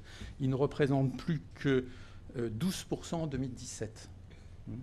Et les territoires les plus vulnérables, les plus fortes vulnérabilités, c'était 5% des iris en 2011, c'est en 2017 13% des iris. Donc on voit une bascule assez importante. Et quand on va un peu plus dans le détail, on voit parce qu'effectivement ces classes, c'est des seuils, hein, qui permettent de les déterminer, on voit que au sein de chaque classe, en fait, les scores augmentent. C'est-à-dire qu'effectivement, le score d'un iris qui était déjà en très forte vulnérabilité en 2011 s'est encore aggravé en 2017. Donc on a effectivement cette aggravation totale avec de plus en plus de territoires soumis à cette vulnérabilité au changement climatique et aux fortes chaleurs. Et à l'intérieur, en fait, les territoires déjà vulnérables sont encore plus vulnérables qu'auparavant. Ok, donc on voit bien effectivement déjà les enseignements qui se dessinent et la manière dont les acteurs des politiques publiques pourraient s'en inspirer. Pour vous, cet outil, justement, à quoi va-t-il servir? À qui va-t-il servir? Alors l'idée, il y a encore du travail sur cet outil, hein. L'idée, c'est aussi de le compléter avec des données plus récentes pour l'actualiser et de le croiser avec les données de mortalité, de surmortalité liées en période de forte chaleur pour montrer bien son efficacité, sa validité, son intérêt et partir de là aussi pour faire des scénarios d'évolution en prenant les scénarios d'évolution du GIEC et regarder effectivement à court ou moyen terme comment potentiellement peut évoluer territoire par territoire effectivement ces situations de forte vulnérabilité. L'objectif est de mettre à disposition des décideurs responsables des politiques publiques, et on a vu qu'ils sont intersectoriels à travers des précédentes interventions, mais aussi des acteurs, des moyens d'identifier les territoires où effectivement les populations sont les plus vulnérables, le risque de vulnérabilité est le plus important pour adapter et peut-être cibler les interventions là où c'est le plus nécessaire. Oui, merci, parce qu'on voit bien effectivement l'intérêt pour les acteurs publics, mais quand je vois l'efficacité des maraudes de la Croix-Rouge, quand je vois le travail des petits frères des pauvres, on voit très bien effectivement comment ça peut tout à fait leur servir. Donc ça me fait une belle transition, puisque en visio, maintenant, nous allons pouvoir discuter avec Yann Lanier, qui est en visio avec nous depuis le siège des petits frères des pauvres à Paris. Bonjour Yann. Vous m'entendez? Oui, bonjour Jean-Marc, vous m'entendez bien? Oui, parfaitement. Ouais. Tu nous reçois bien aussi? Oui, oui, tout à fait. Ok. Yann, il y a peu de temps, les Petits Frères des Pauvres ont publié le 3e baromètre solitude et isolement. Et parmi les principaux enseignements, on voit bien que les personnes de 80 ans et plus et les aînés pauvres sont les populations les plus à risque de solitude et d'isolement. Est-ce que tu peux nous en dire un peu plus sur ce rapport? Oui, bien sûr. Merci Jean-Marc. Effectivement, depuis 2017, les Petits Frères des Pauvres publient tous les 4 ans un baromètre de l'isolement social des personnes âgées de plus de 60 ans. Je rappelle toujours que l'isolement social n'est pas quelque chose qu'on va retrouver uniquement chez les personnes âgées, mais que l'avancée en âge est un facteur d'accélération des phénomènes d'isolement. Alors, le premier baromètre date de 2017. Il nous faisait à l'époque documenter 350 000 personnes en situation de mort sociale dans ce pays, c'est-à-dire coupées de 4 cercles principaux de sociabilité, la famille, les amis, le voisinage et puis la vie associative. En général, on retient 5 cercles principaux de sociabilité, et le 5e étant le travail. Nous adressant à des publics plutôt retraités, on ne l'a pas retenu depuis 2017 dans les études des Petits Frères des Pauvres. 2021, c'est le deuxième baromètre. On arrive à 530 000 personnes en situation de mort sociale. On pensait qu'il y avait un petit effet Covid et que beaucoup des questions de liens sociaux avaient été altérées par cette épidémie du Covid. Et puis, 2025, nous arrivons malheureusement à 750 000 personnes de plus de 60 ans en situation de mort sociale. Et si on tire un petit peu les courbes, c'est-à-dire en rajoutant 1% de taux d'augmentation de l'isolement social aux 2 millions de personnes de plus de 60 ans, en plus par rapport à aujourd'hui que notre pays comptera en 2030, eh bien nous sommes en risque d'arriver à plus d'1 million d'aînés de plus de 60 ans en situation de mort sociale. Mais quand je vous parle des personnes en situation de mort sociale, il ne faut pas oublier les 2,5 millions de personnes qui sont, elles, isolées que de 2 de ces 4 cercles de sociabilité.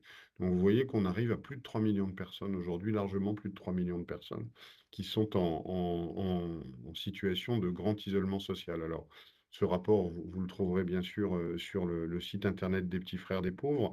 Il contient beaucoup de données intéressantes, certaines qui peuvent paraître anecdotiques, mais qui pour moi ne le sont pas.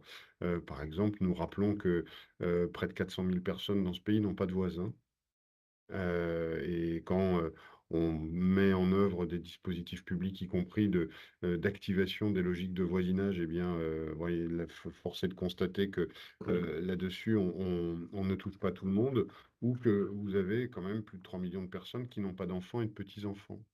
Et quand on sait la place des solidarités intrafamiliales, c'est là aussi des freins forcément à des logiques de politique, de politique publique ou parapublique qui peuvent se mettre en œuvre là-dessus. Alors, on pourrait trouver pas forcément évident le lien entre la question de l'isolement social et celle du réchauffement climatique et des risques associés.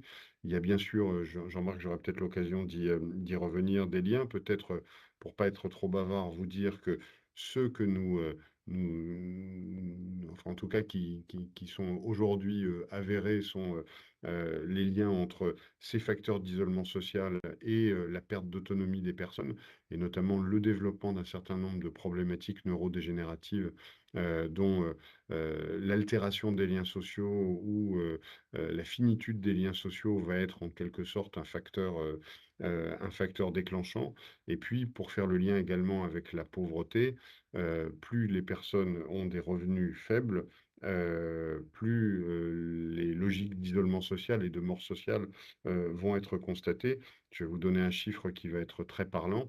750 000 personnes en situation de mort sociale, c'est 4% des plus de 60 ans.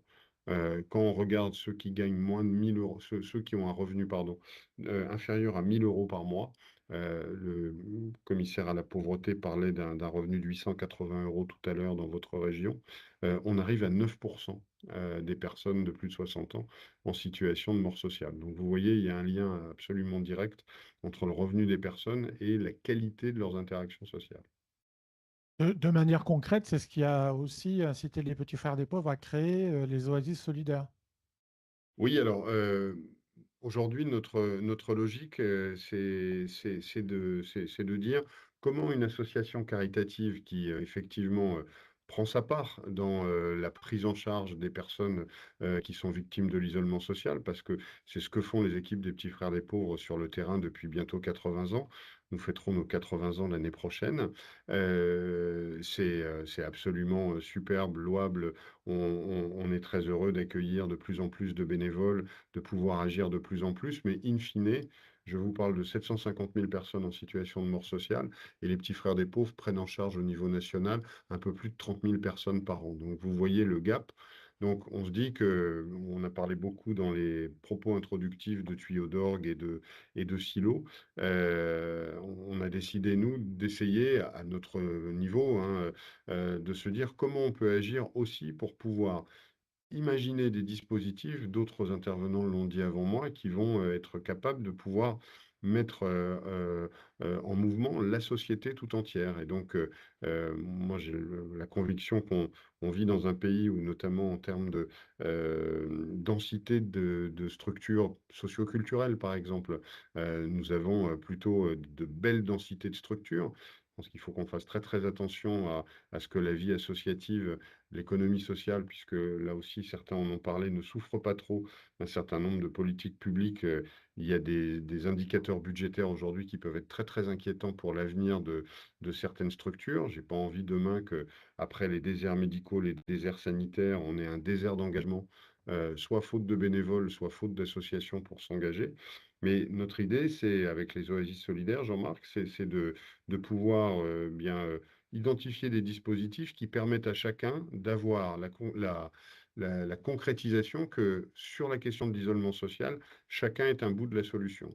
Quand vous êtes une entreprise, que ce soit un commerce de vêtements dans le centre-ville de Nîmes, ou que ce soit un supermarché, vous avez un lieu climé ou rafraîchi, eh bien, le simple fait d'adhérer à une dynamique des Oasis solidaires va vous permettre de pouvoir agir concrètement en accueillant des personnes qui, pendant des périodes de canicule ou de chaleur extrême, vont pouvoir prendre le frais chez vous, sans pour autant acheter ou consommer quelque chose chez vous. Sur le territoire, c'est plus de 500 sites qui sont, lors de l'été 2025, référencés.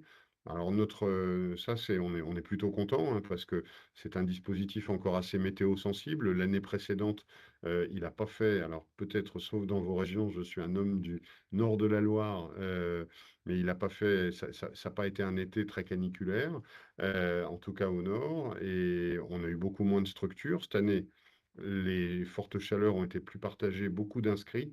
Trop peu d'accueil encore de personnes âgées quand on demande aux gens de nous remplir un petit questionnaire à la fin. Et c'est un petit peu pour moi le symbole des tuyaux d'orgue, c'est-à-dire que je crois beaucoup, et pour terminer là-dessus, que les maires qui seront élus en mars prochain ont vraiment un rôle de chef de fila sur la question de la mise en mouvement de toutes les troupes qui peuvent exister sur un territoire, que ce soit les associatifs, que ce soit les entreprises, que ce soit les administrations et les citoyens directement. Je crois beaucoup que l'engagement, qu'il soit bénévole ou simplement de l'engagement citoyen, a de beaux jours devant lui, notamment parce que les périodes de disette budgétaire obligeront à considérer de manière différente un certain nombre d'activités. Pour terminer et rapidement, le rapport dans les solutions avance 4 piliers qui se parlent. C'est la prévention, le repérage, l'habitat et bien sûr la lutte contre la pauvreté. Pour toi, ces 4 maillons doivent se parler et ce sont vraiment les piliers de tout ce qu'on peut faire dans ce cadre-là. Oui, la prévention, Jean-Marc, alors moi je suis heureux que la conférence pour l'autonomie, Charlotte Parmentier-Lecocq, qui est toujours ministre, parlait en juillet d'avoir un investissement conséquent sur la prévention. Bon, maintenant, on va attendre un petit peu les actes, mais on a un travail colossal à faire en prévention, et il est dissocié du temps politique. La prévention, c'est à horizon 15-20 ans. Euh, Pardon. La prévention, c'est à horizon 15-20 ans. Et notamment compter, et c'est ce qu'on a mis dans ce rapport, le coût de l'isolement social. ce qui est encore très plastique hein, dans le pays. On ne sait pas véritablement combien ça coûte, permettra de poser des politiques de prévention efficaces. Sur la question du repérage, on a encore un travail important à faire, hein. C'est la racine du repérage, c'est la canicule de 2003. C'est 15 000 morts, je crois, de mémoire en 2003. On l'avait évoqué ensemble, Jean-Marc, quand on préparait ce temps. C'est aussi un nombre conséquent de corps qui n'ont pas été réclamés à l'issue de leur stockage, pardon de le dire comme ça, dans les entrepôts de Rungis. Enfin, pour vous dire que voilà, c'était il y a 22 ans, 23 ans, 22 ans, mais on a fait certes des progrès depuis en matière de prévention, en matière de traitement, mais le repérage de l'isolement social nécessite aujourd'hui de pouvoir avoir là aussi, et nous on y réfléchit, on y travaille, des forces qui se coordonnent beaucoup mieux que c'est le cas aujourd'hui. Ça pose des problèmes, y compris éthiques et philosophiques, hein, de repérage avec le consentement des personnes. Mais je crois vraiment moi, j'ai pas envie d'attendre le chiffre terrible que je citais tout à l'heure, de 2030 et de 1 million de personnes en situation de mort sociale. Et puis, bien sûr, le travail sur l'adaptation des logements et sur les conditions de pauvreté, tout ça doit arriver à former un cercle vertueux et c'est le sens de nos 15 propositions dans le rapport. Je te remercie beaucoup. Je rappelle que le rapport est disponible en ligne. Merci encore de nous avoir consacré du temps. Sans trahir de secret, il y a dans la salle des bénévoles, des petits frères et quelques incarnations locales comme Marinette, des personnes auxquelles ton association rapporte beaucoup. Donc merci et ça me permet... je les salue, Jean-Marc. Hein. Merci et ça me permet d'enchaîner et d'aller maintenant vers Mariana Danco. Mariana Danco, vous êtes docteur en psychologie sociale à I2ML, qui est un laboratoire de l'université de Nîmes. Et vous avez mené avec la Fondation une étude qui est encore au stade de l'expérimentation, mais sur laquelle on peut déjà avoir un peu de matière. Vous êtes allé à la rencontre des usagers sur plusieurs territoires du Gard, de l'Hérault. Vous pouvez nous dire exactement lesquels ? Oui, bonjour. Donc, cette recherche-action a été, financée par la Fondation hospitalière pour la recherche sur l'exclusion sociale et la précarité, dont l'objectif a été de co-construire avec des personnes âgées de plus de 60 ans des actions de prévention pour lutter contre les effets délétères de la canicule et des fortes chaleurs. Donc cette recherche-action a été menée sur le terrain avec mes collègues Florian Manzano et Thomas Jauvert, que je remercie au passage, sur 6 territoires d'Occitanie qui ont été sélectionnés selon des critères de précarité sociale, de fragilité sociale et de fragilité en santé, sélectionnés d'après les chiffres de l'Observatoire régional des fragilités édité par la CARSAT Languedoc-Roussillon en 2021. Donc sur ces territoires que sont Bagnols-sur-Cèze, La Grand-Combe, Nîmes, Uzès, Sète et Vialas, nous avons noué des partenariats avec des acteurs de terrain, professionnels et bénévoles, pour mener donc nos ateliers. Donc, par exemple, comme acteur de terrain, je tiens à remercier ici, parce que je sais qu'ils sont présents, le CCAS de Nîmes, le CCAS de Vialas, les unités locales aussi de la Croix-Rouge de Sète, de Bagnols-sur-Cèze et d'Uzès, des associations, des structures d'aide à domicile comme Espace Social, que je remercie aussi ici parce que je sais qu'ils sont présents en nombre, l'association des familles de la Grand-Combe, des associations plutôt humanitaires et d'assistance comme l'APA de Nîmes. Et on a réussi, grâce à tous ces collaborateurs de terrain, à créer et à poursuivre notre recherche-action. Donc en fait, la recherche-action s'est déroulée en 3 étapes. La première phase, ça a été une phase d'enquête. La deuxième, ça a été réellement la phase de co-construction. Et enfin, la troisième, ça a été une phase d'évaluation et de communication. Pour ça, vous avez employé deux techniques, en fait, les focus group ou bien, vous m'avez dit, des procédures d'aller vers. Donc, est-ce que vous pourriez nous en dire un petit peu plus là-dessus ? Alors effectivement, donc, parce que le terrain en fait nous a demandé cela, c'est-à-dire que nous, à l'origine, on avait dans l'idée de ne faire que des focus group, mais sur le terrain, certains nous ont dit mais c'est pas possible parce que pour contacter les personnes âgées qui sont en situation d'isolement, il faut aller vers elles. Il faut soit aller à leur domicile, soit les rejoindre dans les lieux qu'elles fréquentent, comme par exemple les files d'attente de colis alimentaires de la Croix-Rouge à Uzès ou certaines vestiboutiques de Sète. Donc, on a utilisé ces deux démarches et grâce à ces deux démarches, on a pu contacter donc 65 personnes en atelier collectif et un peu plus de 35 avec la démarche d'aller vers. Merci. Et merci, effectivement. On sait que les usagers, qu'ils soient professionnels ou usagers finaux, c'est aujourd'hui, sont eux-mêmes des experts. C'est aujourd'hui une ressource, surtout dans ce type d'enquête et de rapport. On ne peut pas aujourd'hui parler complètement des résultats, mais au moins vous me disiez qu'en tout cas il y a quelque chose qu'on pouvait souligner, c'est l'évolution quand on mesure les différents temps de rencontre avec les personnes, de leur comportement dans le temps. Donc est-ce que vous pourriez rapidement nous dire quelque chose, enfin nous expliquer un petit peu ce que vous avez pu déjà discerner dans ces tendances-là ? Donc dans les tendances, comme dans les outils qu'on a utilisés, il y avait des outils qui étaient à la fois quantitatifs, un seul outil quantitatif qui a été construit, ça a été un questionnaire qui a été construit littéralement sur des éléments scientifiques, et on a également utilisé dans les outils qualitatifs des outils issus de l'éducation populaire. Donc avec cet outil quantitatif où l'on a mesuré avant la canicule et avant nos ateliers certaines variables liées à la motivation, à la protection et d'autres outils, on a pu observer avec l'outil quantitatif, par exemple, que les personnes, elles se sentaient plus fragiles après la canicule qu'avant la canicule. On a constaté également dans les tendances de ces résultats que les personnes avaient plutôt en amont la conviction que les mesures de protection étaient efficaces, c'est-à-dire toutes les mesures de protection qui sont par exemple recommandées par Santé publique France et l'ARS, elles avaient la conviction que c'était efficace. Et après, c'est-à-dire à la troisième phase de notre recherche-action, on s'est rendu compte qu'elles avaient réellement mis en place et elles se sentaient capables de soutenir ces mesures de protection.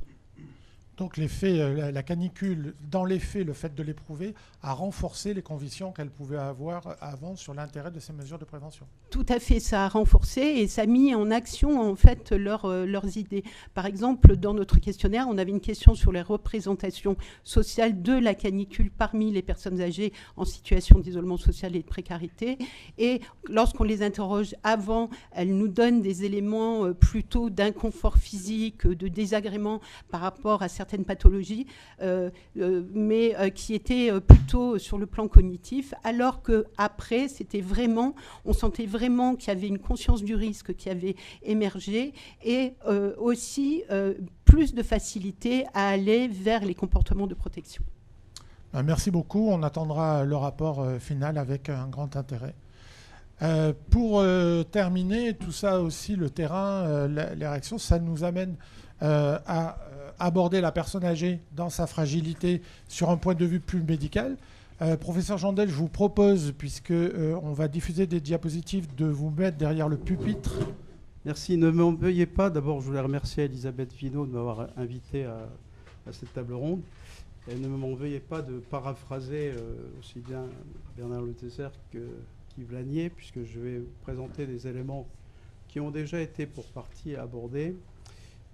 On est dans une complexité, le terme est faible, puisqu'il s'agit de croiser tout un ensemble de problématiques. Alors, je n'aborderai pas que le problème médical, ce serait un non-sens total, puisque je parlerai plutôt de problèmes biomédicaux, psycho, socio-environnementaux. C'est le modèle que les gériatres portent, pour évidemment décloisonner l'ensemble des déterminants de ce qu'on appelle la fragilité. Nous, gériatres, je préfère d'ailleurs le terme de fragilisation.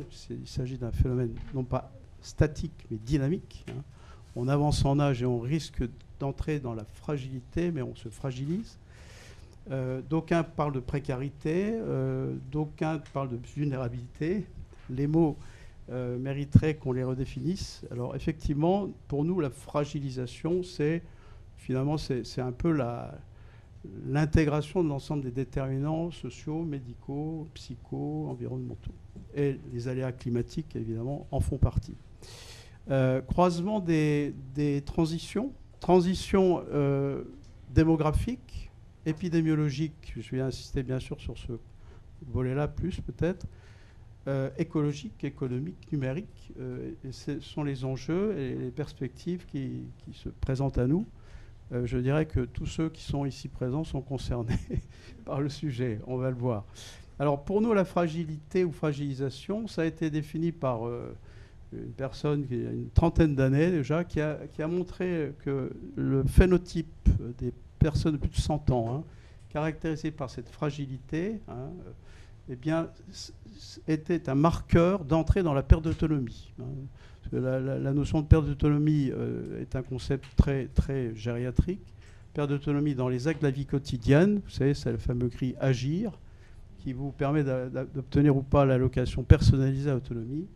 C'est donc cette entrée dans la perte d'autonomie fonctionnelle. Il ne s'agit pas de l'autonomie dans la question de décider de ses choix. Ça, c'est l'autonomie au sens noble. Là, on parle d'autonomie fonctionnelle, c'est-à-dire la perte des capacités à assurer les actes de la vie quotidienne. C'est les fameux groupes iso-ressources. Vous entendez ça peut-être 1, 2, 3, 4, 5, 6. Plus on est 6, mieux on est. Vous êtes tous 6, je suppose. Marinette était 5. C'est un diagnostic. Et il faut éviter d'entrer dans le 4, le 3, 2, 1. Voilà. Donc la fragilité, vous voyez ici, il y a un effet direct de l'âge. Plus on s'intéresse à caractériser les populations âgées en fonction de ce phénotype, plus le nombre de personnes dites fragiles à risque de perte d'autonomie, les PAS-RPA, augmente. Hein. Ça, c'est une première donnée. L'autre donnée, elle est importante, c'est qu'il faut croiser cette fragilisation avec la prévalence des maladies chroniques. Ça a été dit tout à l'heure, des maladies chroniques incapacitantes. Enfin, c'est le vrai sujet de santé aujourd'hui dans les pays comme le nôtre, qui se caractérise par un système de santé très robuste sur le cure, moins bien armé sur le care. Et c'est en fait, c'est ça, c'est comment on gère les maladies chroniques dont la prévalence augmente, et dont la prévalence augmente d'autant plus qu'on avance en âge. Hein, avec un effet ici, vous voyez, plus vous allez vers la droite, plus le nombre de maladies chroniques s'accumule par personne, avec cette polypathologie. Et on parle des maladies chroniques incapacitantes, c'est-à-dire celles qui génèrent de la perte d'autonomie, au premier rang desquelles les maladies neuroévolutives, vous avez évoqué tout à l'heure les troubles cognitifs. Là, cette étude, elle croise la prévalence des maladies chroniques, l'accumulation avec l'âge et le statut socio-économique. Et donc ce qu'il faut comprendre, c'est que plus le statut socio-économique est précaire, plus la prévalence, le risque de déclarer ces maladies est anticipé. Donc les populations qui vont les déclarer sont plus jeunes, simplement en croisant avec différents niveaux de statut socio-économique. Voilà ce que veut dire cette étude. La troisième information que je voulais aborder, c'est ce qui nous se prépare. Alors, ce qui se prépare, c'est ça. Alors, je vais le décrire un peu. Ce sont les transitions démographiques et épidémiologiques, parce qu'elles sont indissociables. La première cause, je l'ai dit, de perte d'autonomie et de dépendance sont ces maladies neuroévolutives, mais aussi sensorielles pour certaines. Et vous voyez ici les prévisions sur le modèle Livia. Livia, c'est un modèle de la CNSA qui permet de prévoir le nombre de personnes par tranche d'âge, le nombre de personnes en fonction de leur niveau de dépendance, donc le fameux GIR. Donc vous avez en bleu marine les GIR 1 et 2, les plus dépendants. Donc vous voyez que leur proportion, leur nombre va augmenter par effet démographique, mais surtout épidémiologique, hein, puisque derrière ça, il y a le doublement du nombre de malades atteints de maladies neuroévolutives. Puis en orange, ce sont les GIR 3 et 4. Et j'ai mis la flèche verticale, c'est 2035, c'est demain. 2035, il va y avoir 50% de plus de personnes âgées dépendantes, 1, 2, 3, 4. Elles sont particulièrement à risque d'effet de la canicule. Pourquoi? Parce que d'abord, elles cumulent les pathologies, ça a été dit tout à l'heure par M. Le Désert. Elles cumulent surtout les pathologies qui touchent l'affect, la cognition, la motivation, la conation. Elles prennent des traitements médicamenteux qui les exposent au risque de choc, enfin de ce qu'on appelle le coup de chaleur. Elles sont âgées, donc elles ne régulent plus très bien la température. La notion de thermolyse par évaporation qui nous protège est moins performante parce qu'on a moins de glandes sudorales, par exemple. Elles cumulent les traitements, dont certains sont des traitements qui favorisent la déshydratation parce qu'elles ont en plus des maladies cardiovasculaires. Elles sont suivantes, surtout, et ça fait le lien avec ce qui a été dit juste avant moi, si vous voulez bien, elles sont surtout en situation de précarité sociale pour un certain nombre. Et ici, vous avez le croisement des courbes. En bas, ce sont les personnes qui aident actuellement les autres, les proches aidants. Et la courbe qui monte, ce sont les personnes à aider. Donc actuellement, on estime à 9 millions le nombre d'aidants, proches aidants, aussi bien auprès de personnes handicapées que de personnes dépendantes. Vous voyez que ça ne suit pas la même tendance et qu'aujourd'hui, on pourrait presque dire, on est plutôt bien grâce aux aidants qui assurent une aide informelle considérable. Regardez ce qui va se passer en 2035. Les courbes se séparent fortement. Et tout ce qui actuellement est assuré par l'aide informelle et qui rejoint la question d'isolement finalement, va finalement être beaucoup moins robuste et exposer forcément ces personnes à une situation d'isolement, alors isolement social, mais isolement dans les actes suivantes. Ici, je vous montre des données, alors elles existent ces données-là, ce n'est pas de la prospective. Ce sont des données qui croisent par département 2 indicateurs. La prévalence des personnes qui sont en situation de dépendance et qui ont plus de 75 ans, on n'est que sur des segments de plus de 75 ans là. On croise le fait qu'il s'agisse de personnes dépendantes et le fait qu'elles soient ou pas isolées. Donc il y a 4 patterns. Et j'ai entouré volontairement ce qui nous concerne ici dans la région. Vous voyez que la région Occitane, les départements en bleu marine, là, c'est plutôt... Encore, ce n'est pas les pires, puisque le taux de personnes qui ont une fraction de dépendance plus élevée que la moyenne est plus élevé que la moyenne, mais par contre, le taux de fraction parmi eux d'incapacité est plus faible. Alors que la partie gauche de l'encart, là, le cadran supérieur gauche, c'est l'accumulation des 2 marqueurs, c'est-à-dire à la fois des personnes, une proportion de plus de 75 ans dépendants plus élevée que la moyenne, mais aussi de personnes en situation isolée, d'isolement plus élevée.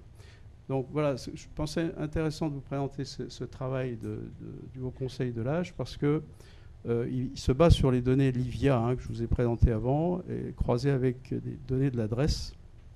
Et ça montre quand même qu'il y a une forte hétérogénéité. Si on prend ces marqueurs d'isolement, une forte disparité interdépartementale. Alors ça ne va pas aussi fin que ce que vous faites dans l'étude, ni ce que va faire l'indicateur que vous êtes en train d'élaborer. Ça ne va pas aussi fin, non seulement au niveau des territoires, mais aussi des indicateurs. Là, il n'y a que 2 indicateurs, mais moi, ça a le mérite déjà de donner des tendances. Voilà ce que je voulais vous dire. Alors, quelques mots quand même, parce que là, on n'est que dans les constats, et ça crée de la sinistrose.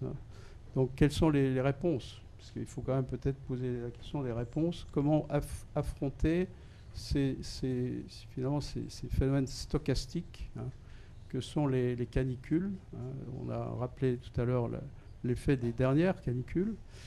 Ce que M. Lanier a bien dit, c'est qu'il faut aller vers...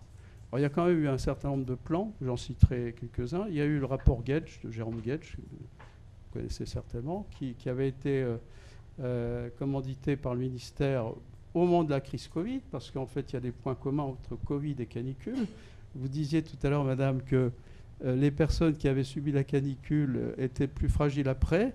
C'est-à-dire qu'on n'a pas surtout regardé les survivants. On a regardé ceux qui étaient décédés, mais pas les survécus. Et pour la crise Covid, c'est pareil. On a regardé ceux qui étaient décédés de la maladie, mais pas ceux qui avaient survécu. Or, ceux qui ont survécu étaient moins bien qu'avant de déclarer la maladie. Et donc, ça explique qu'il y a une surmortalité retardée, en fait. Et ça, on l'a bien vu dans les EHPAD pour les plus âgés. Donc, rapport Gage, et puis la loi Bien vieillir, quand même, qui, peut-être vous ne l'avez peut-être pas vu, mais qui précise qu'il faut impérativement disposer de registres. Parce que le aller vers, c'est très bien, mais vers qui? En attendant d'avoir peut-être des cartographies très fines qui nous aident à aller vers les bonnes personnes, il faut des registres. Et vous savez que la canicule 2003 avait conduit à la création de registres dans les villes. Mais bon, le problème, c'est qu'il faut croiser beaucoup plus de registres. Et donc ça, c'est dans la loi Bien vieillir. Alors, je ne sais pas trop où ça en est, mais c'est pour moi un impératif si on veut que, effectivement, les services, France Service en particulier, mais aussi le SPDA, le Service public départemental d'autonomie, qui se met en place dans les départements, les DAC, les dispositifs d'appui à coordination, puissent aller vers les personnes en situation qui cumulent finalement les déterminants du risque d'aléas climatiques. Merci de votre attention. Merci beaucoup, c'était très éclairant. Moi, ce que j'en retiens, c'est de dire à toutes les personnes qui, comme moi, ont dépassé 60 ans, d'être super sympa avec les gens qui en ont 19 ou 20, parce qu'après 2035, vous voyez, il va falloir... donc, prévoyez de bons Noël ou d'être toujours aimable avec les plus jeunes. Ça pourra servir visiblement en 2035. Est-ce qu'il y a des questions on peut prendre 2 questions dans la salle. Est-ce que quelqu'un se lance? Oui, bonjour. Sandrine Burési, association GEFOSAT. On travaille sur la transition énergétique solidaire.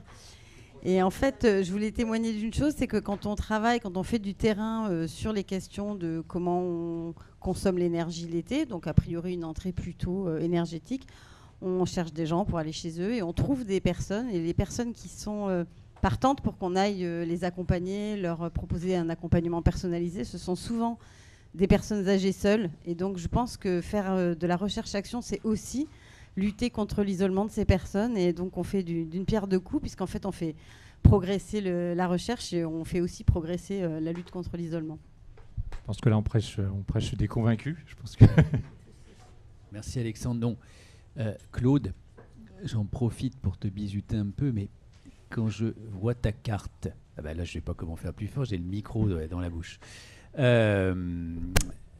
je vois la carte que tu projettes et que je me remémore les propos d'Éric tout à l'heure, en disant finalement les zones où il y a le plus de risques d'aléas climatiques, c'est en gros le littoral et la plaine qui va de Carcassonne à Toulouse. Comme de par hasard, à exception faite du Gard, je ne sais pas pourquoi, mais on a à peu près la même cartographie. Du coup, est-ce que tu fais un lien entre aléas climatiques et la situation de nos personnes âgées ou pas? Là, ce que montre la carte, c'est que dans les départements du littoral, effectivement, le pourcentage des personnes plus de 15 ans en situation d'isolement est plus élevé que la moyenne. Alors, il faudrait voir si ce n'est pas une variable qui est dans le modèle que vous avez présenté, parce qu'à ce moment-là, ça paraît logique. Mais voilà, je ne sais pas si l'isolement a été intégré dans votre modèle. Ouais. Donc, on a la même information. Voilà, il faut faire attention. C'est la même information, mais présentée autrement. Donc, oui, ça se croise bien. Par contre, ça prend en compte aussi ici le taux d'incapacité. C'est-à-dire parce que, en fait, pendant la canicule 2003, ceux qui ont subi la canicule 2003, les 15 000 décès, ce n'est pas ceux qui étaient les plus dépendants. Ce n'étaient pas ceux qui étaient robustes non plus. C'est entre les deux. Pourquoi? Les robustes, ils étaient informés. Ils écoutaient la radio, regardaient la télévision, ils suivaient les bonnes consignes. Les dépendants, ils étaient accompagnés. S'ils étaient en EHPAD, ils n'étaient pas isolés. S'ils étaient à domicile, mais en GIR 2, 1, il y avait des services d'aide à domicile qui intervenaient. C'est entre les deux, c'est les GIR 3 et 4, en fait, pour schématiser, qui étaient les plus à risque. Comment? Et Marinette était juste à la limite. D'ailleurs, elle est toujours là. Une dernière question peut-être de la salle?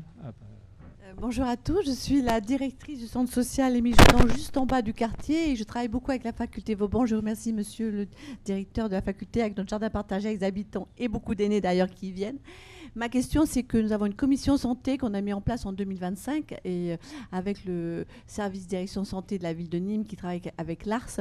Nous sommes sur des questions de personnes âgées, évidemment, parce que quand on a fait un diagnostic pour le projet social avec la CAF que j'ai déposé en 2023, il y avait 18% de la population du quartier, puisqu'on est dans ce quartier là aujourd'hui, de population vieillissante. Nous avons un secteur aîné également au centre social et nous travaillons avec beaucoup de partenaires.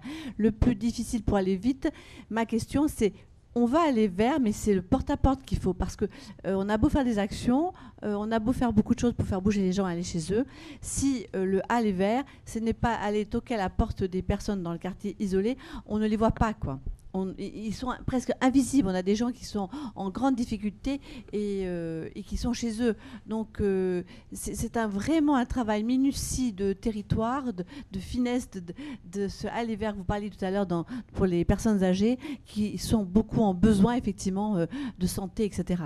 En tout cas, merci à vous d'être là aujourd'hui parce que ça va nous aider sur la commission santé en projet. Vous me donnez une idée à laquelle je n'avais pas du tout pensé, mais on est bientôt dans les élections municipales et vous savez qu'il y a des personnes qui vont aller vers les personnes, faire du porte-à-porte.